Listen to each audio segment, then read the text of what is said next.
पितृपक्ष में वह 3 समय कौन सा है जब पितर घर आते हैं? मित्रों, नंदीग्राम नामक नगर अपने वैभव और धर्मनिष्ठा के लिए प्रसिद्ध था। वहां के राजा नलिनी धर्मपरायण और न्यायप्रिय थे। वे प्रतिदिन प्रातः काल सूर्य को अर्घ्य देते, देवताओं की पूजा करते और गुरुओं का सम्मान करते। किंतु एक प्रश्न उन्हें बार बार व्याकुल करता था। हर वर्ष जब भाद्रपद पूर्णिमा के बाद अमावस्या तक का समय आता, नगर के लोग श्रद्धा से श्राद्ध और तर्पण करते। वे कहते, यह पितृपक्ष है। इन दिनों पितर स्वर्गलोक से धरती पर आते हैं और अपने वंशजों का अन्नजल ग्रहण करते हैं। राजा नलिनी अक्सर देखते कि दरबार में आए साधु संत और ब्राह्मण भी इन्हीं दिनों विशेष कर्मकांड करते। नगर में चहल पहल रहती। हर घर में पिंडदान, तर्पण और दान का आयोजन होता, परंतु नलिनी राजा के मन में संशय था। उन्होंने सोचा, क्या सचमुच पितर आते हैं? यदि आते हैं तो वे कब आते हैं? दिन में, रात में या केवल आवाहन के समय? उनका हृदय श्रद्धा और जिज्ञासा के बीच झूलता रहा। एक ओर वे अपने पूर्वजों के लिए श्रद्धा रखते थे, दूसरी ओर सत्य जानने की उत्कंठा उन्हें चैन नहीं लेने देती थी। इसी बीच नगर में एक अद्भुत घटना हुई। पितृपक्ष का प्रथम दिन था। रात के समय, जब समस्त नगर दीपक की मृदुल ज्योति से आलोकित था, राजा नलिनी ने स्वप्न में देखा कि उनके पूर्वज आकाश मार्ग से उतर रहे हैं। उनके शरीर से दिव्य प्रकाश निकल रहा था और वे धीरे धीरे राजमहल के आंगन में उतरकर कहते हैं, पुत्र नलिनी, श्रद्धा से स्मरण करो, हम आ चुके हैं। राजा नलिनी की नींद टूट गई। उनका हृदय धड़क रहा था। उन्होंने सोचा, यह स्वप्न मात्र है या कोई गहरा संकेत। सुबह होते ही उन्होंने अपने गुरु और राजऋषि याज्ञवल्क्य को बुलवाया।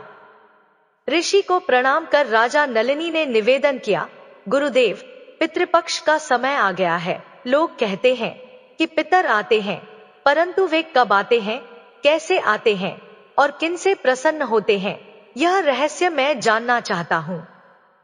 ऋषि याज्ञवल्क्य ने शांति से अपनी करुणा भरी दृष्टि राजा नलिनी पर डाली। वे बोले, राजन, पितृपक्ष में 3 ऐसे काल होते हैं जब पितरों का आगमन निश्चित होता है। पहला, मध्याह्न काल, दोपहर का समय।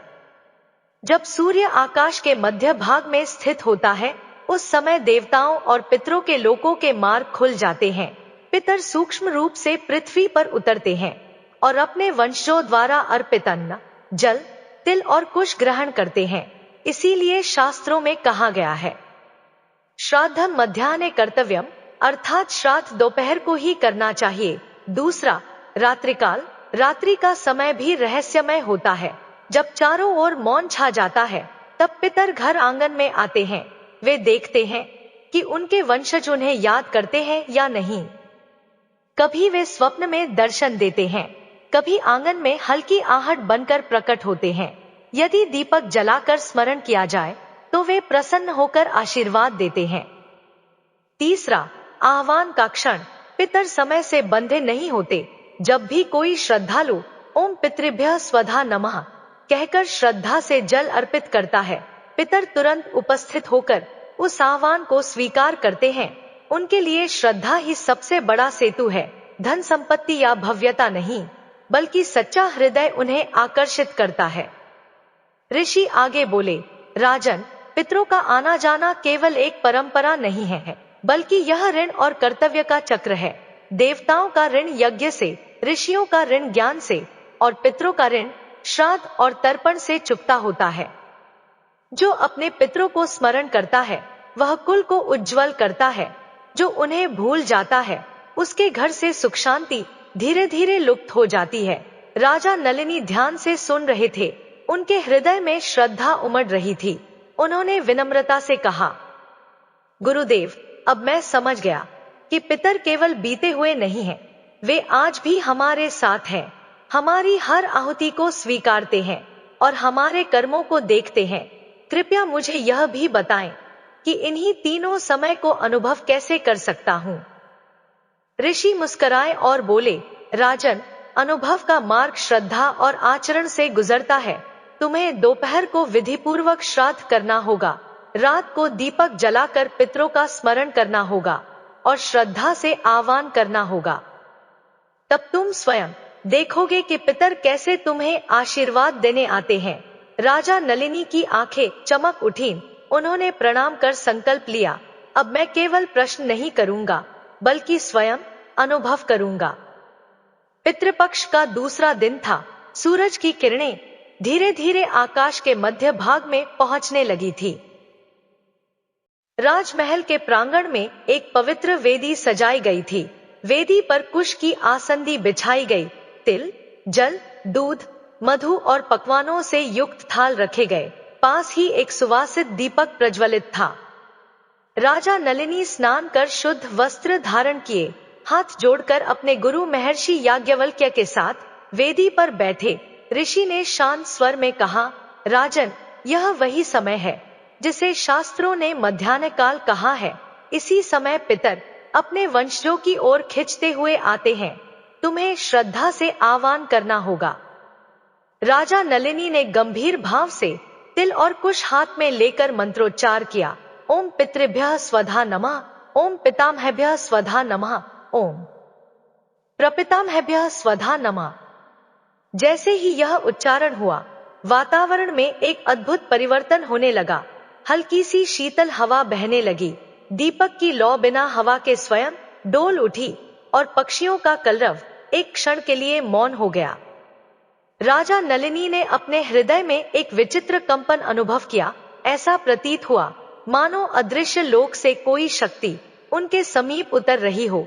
उन्होंने अपने सामने रखे अन्न और जल को वेदी पर अर्पित किया।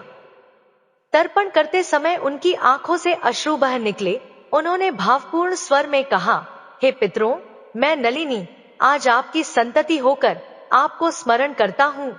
इस अन्न और जल को स्वीकार करें, हमें आशीर्वाद दे कि हम धर्म मार्ग पर चलें। तभी महर्षि याज्ञवल्क्य ने कहा, राजन, पितरों की उपस्थिति को आंखों से देखना कठिन है, परंतु उनकी अनुभूति को हृदय से महसूस किया जा सकता है। देखो, तुम्हारा शरीर रोमांचित हो रहा है, आंसू स्वतः बह रहे हैं। यही संकेत है कि पितर आ चुके हैं और तुम्हारी अर्पित वस्तु स्वीकार कर रहे हैं। राजा नलिनी ने नेत्र बंद कर ध्यान किया। उन्हें ऐसा लगा मानो उनके चारों ओर उनके पितामह, प्रपितामह और कुलगुरु खड़े होकर कह रहे हों, पुत्र नलिनी, हमें तृप्ति मिली है। तुम्हारी श्रद्धा अमृत के समान है। यह अर्पण हमें स्वर्गलोक तक पहुंचाता है। राजा की आंखें भर आईं। उन्होंने गुरु को प्रणाम करते हुए कहा, गुरुदेव, अब मुझे कोई संदेह नहीं रहा। सचमुच दोपहर का समय पितरों के आगमन का पावन समय है। मैंने उनकी उपस्थिति को अनुभव किया। महर्षि मुस्कुराए और बोले, याद रखो राजन, यह अनुभव तुम्हारा ही नहीं, हर उस श्रद्धालु का होता है जो सच्चे भाव से मध्याह्न काल में श्राद्ध करता है। पितर अन्न और जल नहीं बल्कि श्रद्धा का स्वाद ग्रहण करते हैं। यही कारण है कि दोपहर को श्राद्ध सर्वोत्तम कहा गया है। मध्याह्न का दिव्य अनुभव पाकर राजा नलिनी का हृदय श्रद्धा से भर गया। उन्होंने निश्चय किया कि पितृपक्ष के प्रत्येक दिन वे अपने पूर्वजों का श्राद्ध करेंगे और उनके प्रति अपने कर्तव्य का पालन करेंगे। अगले दिन राजमहल के विशाल प्रांगण को और भी भव्य रूप से सजाया गया। स्वर्ण कलशों में गंगाजल भरा गया, भूमि पर कुश की रेखाएं खींची गईं और पवित्र वेदी पर विभिन्न प्रकार के पकवान, फल, मिठाइयां, दूध, दही, घी, शहद और अन्न रखे गए। महर्षि याज्ञवल्क्य ने राज परिवार को साथ लेकर वेदी के सामने बैठाया। वे बोले, राजन, आज तुम अपने वंशजों की ओर से कुल के पितरों का श्राद्ध करोगे। यह केवल कर्मकांड नहीं बल्कि आत्मा का संवाद है। ध्यान रखना, हर अन्न का दाना श्रद्धा से अर्पित होना चाहिए। राजा नलिनी ने स्नान कर श्वेत वस्त्र धारण किए। उन्होंने हाथ जोड़कर मंत्रोच्चार शुरू किया। ओम पितृभ्यः स्वधा नमः। जैसे ही उन्होंने जल और तिल अर्पित किए, महल के वातावरण में पुनः वही अद्भुत शांति छा गई। धीरे धीरे दीपक की लौ लहराई, हवा में मंद गंध फैलने लगी और ऐसा लगा मानो अदृश्य लोक से कोई शक्ति उतर आई हो। राजा का हृदय कंपायमान हो उठा। उनकी आंखों के सामने दृश्य बदलने लगा।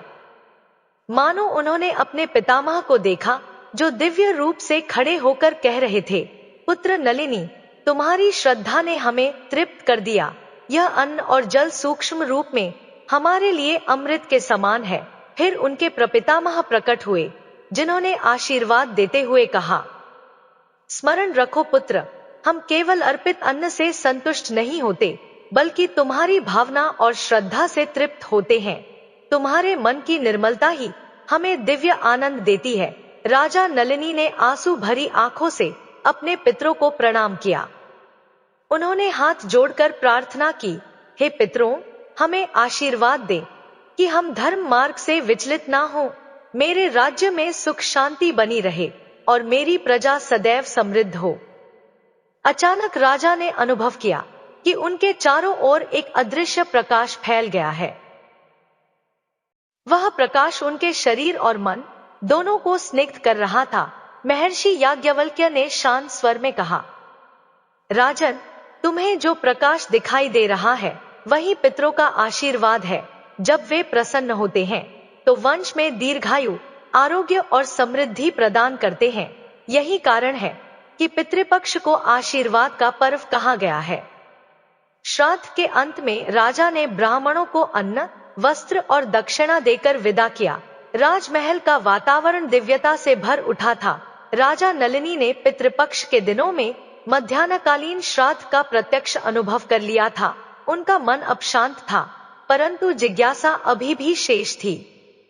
उन्होंने सोचा, गुरुदेव ने कहा था कि पितर रात्रि में भी आते हैं। दिन के उजाले में तो मैंने उनकी उपस्थिति महसूस कर ली, परंतु अंधकार के रहस्यमय समय का क्या रहस्य है। उस रात चंद्रमा की रजत ज्योति महल के प्रांगण में बिखरी हुई थी। आकाश में तारे झिलमिला रहे थे और चारों ओर गहन निस्तब्धता थी। राजमहल में सब सो चुके थे, केवल राजा नलिनी ही अपने मन की बेचैनी लेकर जाग रहे थे। वे आंगन में आए और दीपक जलाकर बैठ गए। दीपक की लौ स्थिर थी, मानो किसी रहस्य को उजागर करने को तैयार हो। राजा नलिनी ने धीमे स्वर में मंत्रोच्चार किया, ओम पितृभ्यः स्वधा नमः। अचानक वातावरण में हल्की सी सिहरन फैल गई। राजा नलिनी को लगा मानो आंगन की हवा एकदम ठंडी हो गई है। दीपक की लौ धीरे धीरे कांपने लगी और तभी उन्होंने देखा, महल के द्वार पर धुंध के समान आकृतियां प्रकट होने लगी। वे आकृतियां धीरे धीरे स्पष्ट होने लगी। एक वृद्ध पुरुष, एक मध्यम आयु का योद्धा और एक गौरवशाली ऋषि समान पुरुष। राजा का हृदय धड़कने लगा। उन्होंने पहचान लिया कि ये उनके पितामह, प्रपितामह और कुलगुरु हैं। वे मौन खड़े थे, किंतु उनकी आंखों से करुणा और आशीर्वाद झलक रहा था। पितामह ने मृदुल स्वर में कहा, पुत्र नलिनी, दिन में हम तुम्हारे श्राद्ध से तृप्त हुए थे, परंतु रात्रि में हम तुम्हारे घर इसलिए आते हैं ताकि तुम्हें देख सकें, तुम्हारे जीवन की स्थिति जान सकें और तुम्हें आशीर्वाद दे सकें। जो वंशज रात को दीपक जलाकर हमें स्मरण करते हैं, उनके घर से कभी दरिद्रता नहीं जाती। राजा नलिनी भाव विभोर हो उठे। उन्होंने हाथ जोड़कर कहा, हे पितरों, आपके दर्शन से मेरा जीवन धन्य हो गया। कृपया मेरे राज्य और प्रजा को आशीर्वाद दे। तभी प्रपितामह बोले, स्मरण रखो पुत्र, रात्रि का यह समय केवल भय का नहीं बल्कि संवाद का है। हम स्वप्नों और संकेतों के माध्यम से वंशजों को दिशा देते हैं। यदि वंशज हमें भूल जाए तो हम केवल मौन बनकर देख सकते हैं, आशीर्वाद नहीं दे सकते। उनके शब्द राजा के हृदय में गहरे उतर गए। राजा ने अनुभव किया कि पितर केवल भोजन और तर्पण से ही नहीं बल्कि स्मरण और संवाद से भी संतुष्ट होते हैं। कुछ ही क्षण बाद वे दिव्य आकृतियां धीरे धीरे धुंध में विलीन होने लगी। दीपक की लौ पुनः स्थिर हो गई और आंगन की ठंडी हवा भी सामान्य हो गई। राजा नलिनी स्तब्ध बैठे रहे। उनके रोम रोम में एक अलौकिक आनंद था।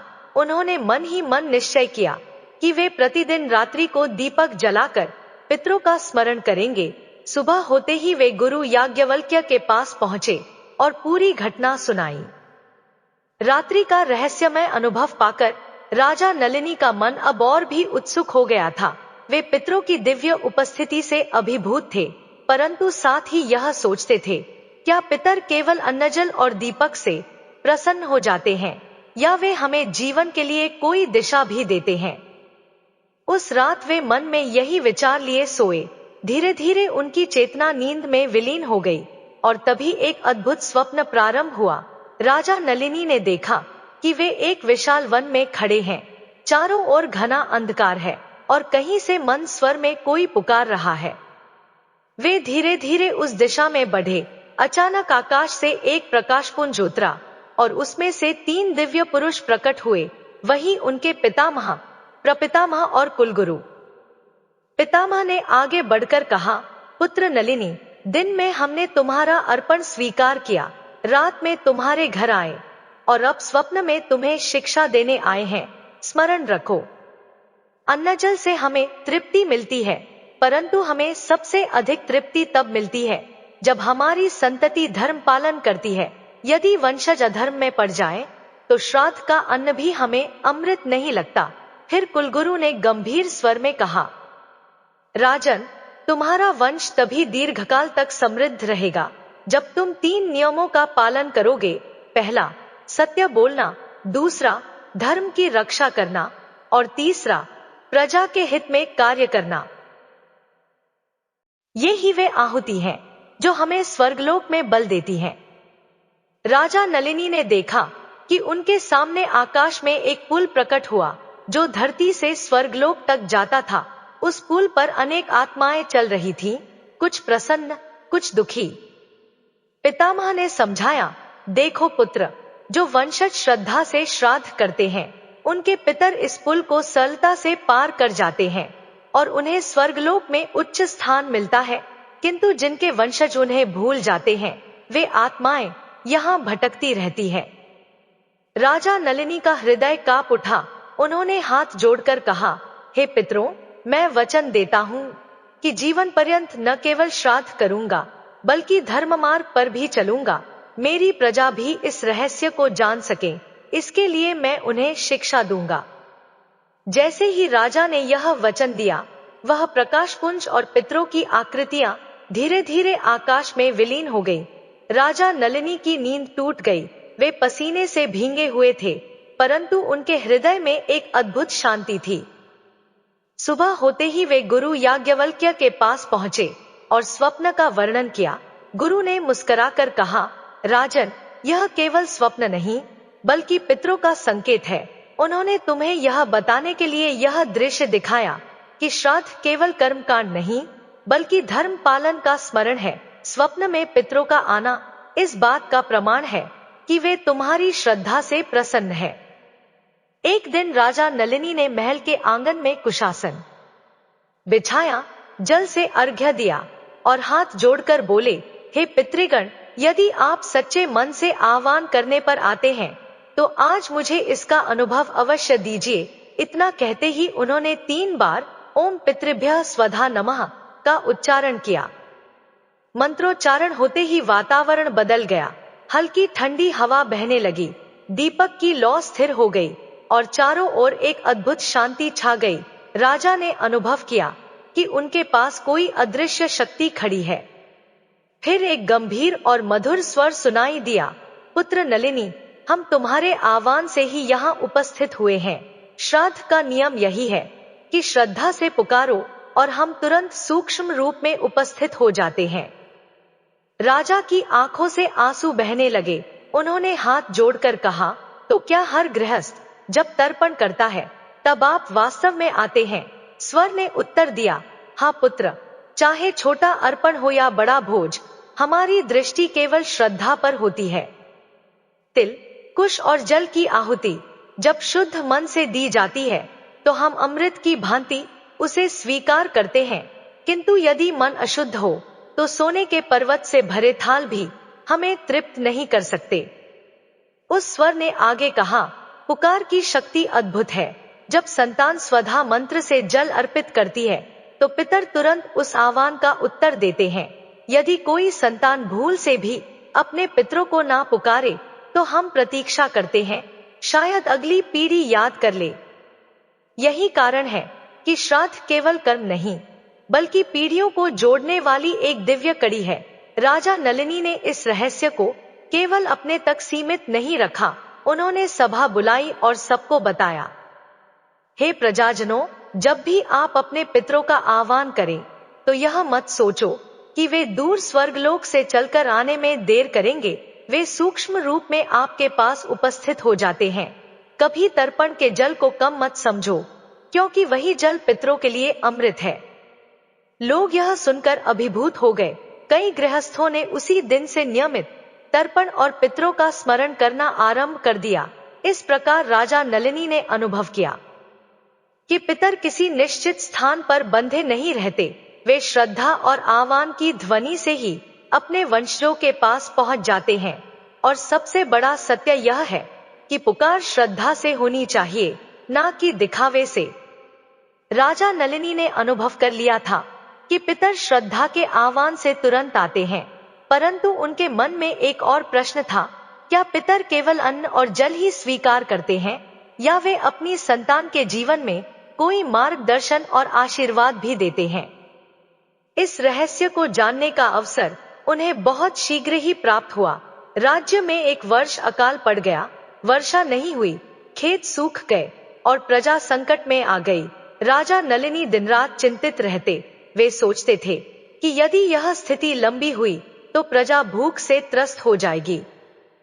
एक रात वे गहन विचारों में डूबे हुए सो गए। तभी उन्हें स्वप्न नहीं बल्कि जागृत अवस्था में ही एक अनुभूति हुई। अचानक उनके कक्ष में हल्की रोशनी फैली और चारों ओर मधुर सुगंध फैल गई। राजा ने सुना, एक कोमल किंतु गंभीर स्वर गूंज रहा है, पुत्र नलिनी, घबराओ मत, हम तुम्हारे पितर हैं।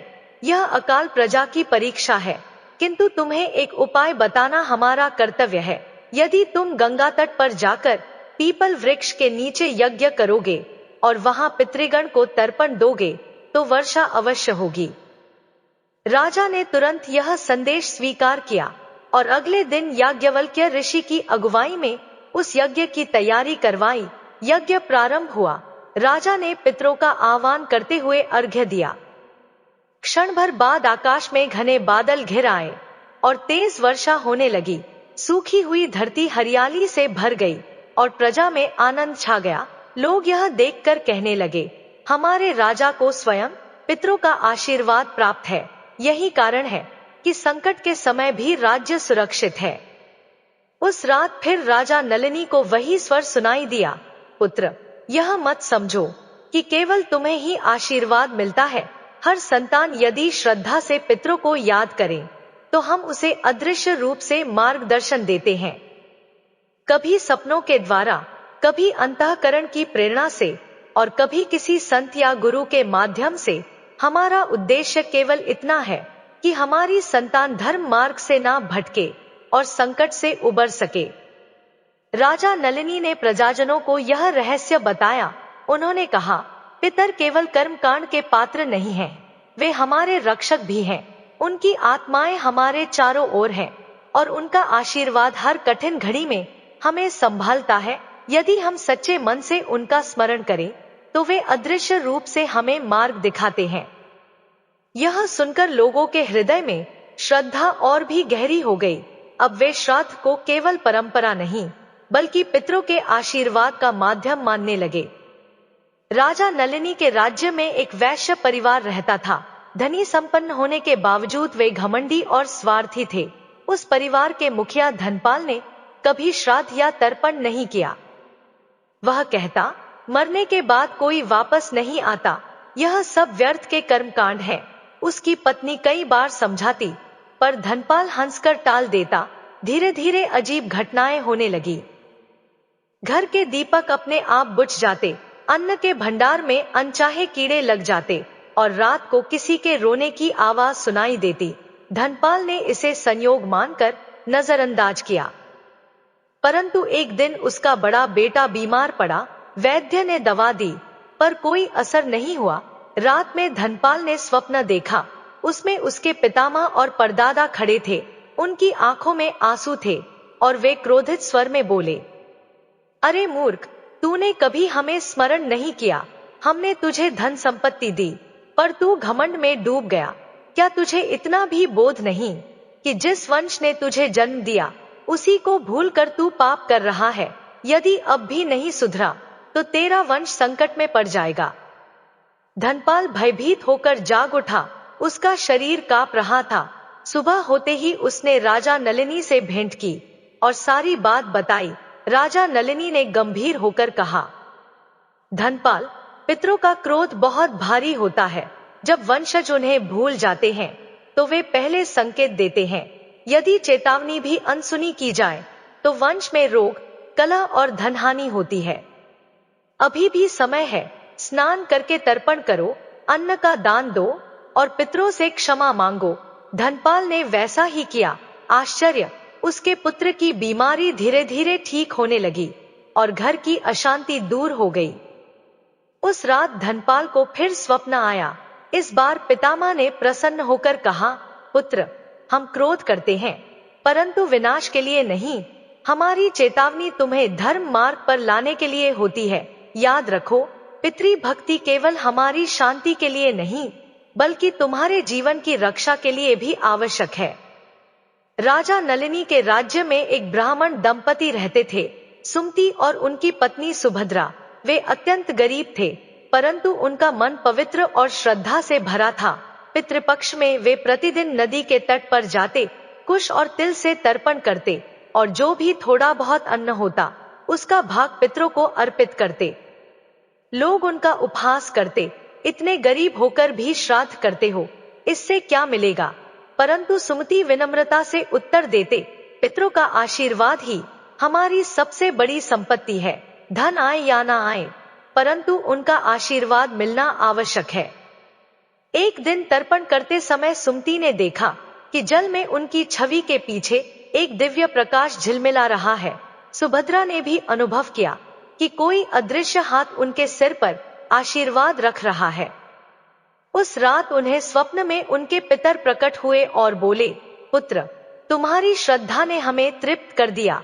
हम तुम्हें यह आशीर्वाद देते हैं कि तुम्हारे घर में कभी अन्न की कमी नहीं होगी और तुम्हारी संतानें धर्मशील होंगी। कुछ ही दिनों बाद आश्चर्यजनक घटनाएं होने लगी। उनके सूखे खेत में अचानक हरियाली आ गई। गांव का एक धनी व्यापारी उन पर प्रसन्न हुआ और उन्हें कुछ भूमि दान में दे दी। उनकी गायों ने अधिक दूध देना शुरू कर दिया। धीरे धीरे उनका जीवन समृद्ध होने लगा। लोग हैरान थे कि इतना बड़ा परिवर्तन कैसे हुआ। सुमति ने सबको बताया, यह सब मेरे पितरों का आशीर्वाद है। हमने उन्हें श्रद्धा से याद किया और उन्होंने हमें समृद्धि दी। धन तो बदलता रहता है परंतु पितरों का आशीर्वाद स्थायी है। उस रात फिर पितरों की वाणी सुनाई दी, पुत्र, याद रखो, जब वंशज श्रद्धा से श्राद्ध और तर्पण करते हैं तो पितर संतान को आयु, घर में समृद्धि और जीवन में शांति प्रदान करते हैं। यह आशीर्वाद अदृश्य होता है परंतु उसका फल स्थायी और अटल होता है। पितृपक्ष का समय धीरे धीरे समाप्ति की ओर बढ़ रहा था। राजा नलिनी और उनकी प्रजा ने पूरे पखवाड़े श्रद्धा से पितरों का स्मरण किया, तर्पण और श्राद्ध किया। अब प्रश्न सबके मन में था, पितर कब और कैसे अपने लोक लौटते हैं और जाते समय वे हमें क्या आशीर्वाद देते हैं। पितृपक्ष की अमावस्या के दिन राजा नलिनी ने विशेष श्राद्ध का आयोजन किया। गंगा तट पर कुशासन बिछाया गया, दीपक जलाए गए और सैकड़ों ब्राह्मणों को आमंत्रित किया गया। राजा नलिनी ने हाथ जोड़कर प्रार्थना की, हे पितृगण, आप इन दिनों हमारे घरांगन में आए, हमें शिक्षा दी, आशीर्वाद दिया। अब जब आप अपने लोक को लौटने वाले हैं तो हमें अंतिम संदेश दीजिए। मंत्रोच्चारण और अर्पण के बाद अचानक वातावरण बदल गया। चारों ओर दिव्य प्रकाश फैल गया और पितरों की अदृश्य उपस्थिति स्पष्ट महसूस हुई। राजा नलिनी, याज्ञवल्क्य ऋषि और समस्त प्रजा ने अनुभव किया कि मानो आकाश से मधुर वाणी गूंज रही हो, पुत्रों, हम प्रसन्न हैं। तुम्हारी श्रद्धा ने हमें तृप्त किया। अब समय है कि हम अपने अपने लोक को लौट जाएं। किंतु जाते जाते हम तुम्हें कुछ वचन देते हैं। उस वाणी ने आगे कहा, हमारे वंशज यदि धर्म मार्ग पर चलेंगे तो हम अदृश्य रूप से उनकी रक्षा करेंगे। श्राद्ध केवल पितृपक्ष में ही नहीं, वर्ष भर स्मरण करो। दीपावली, संक्रांति और ब्रह्मा मुहूर्त में भी हम आशीर्वाद देने आते हैं। यदि कोई हमें श्रद्धा से पुकारे तो हम तुरंत उसके समीप पहुंचते हैं, चाहे वह गरीब हो या धनी। याद रखो, पितृ भक्ति का फल केवल इस लोक में नहीं, परलोक में भी मिलता है। जब तुम स्वर्ग में आओगे, हम तुम्हारा स्वागत करेंगे। धीरे धीरे वह प्रकाशपुंज आकाश की ओर उठने लगा। राजा नलिनी और प्रजा की आंखों में आंसू थे, परंतु उनके हृदय संतोष से भरे थे। उन्होंने देखा कि पितरों की आकृतियां एक एक करके दिव्य मार्ग पर आगे बढ़ रही हैं, मानो आकाश का द्वार उनके लिए खुल गया हो। जाते जाते वह वाणी फिर गूंजी, पुत्रों, अगले पितृपक्ष में फिर मिलेंगे। तब तक धर्म मार्ग पर चलना और हमें अपने जीवन से कभी अलग मत मानना। उस दिन के बाद राजा नलिनी ने राज्य में एक नई परंपरा स्थापित की। उन्होंने आदेश दिया, प्रत्येक परिवार पितृपक्ष की समाप्ति पर दीपदान करे।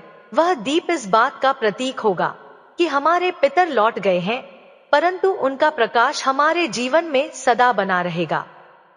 मित्रों, आज की कथा कैसी लगी? कमेंट बॉक्स में कमेंट करके जरूर बताएं। वीडियो को लाइक शेयर करें और हमारे चैनल को सब्सक्राइब करें। आप सभी का धन्यवाद।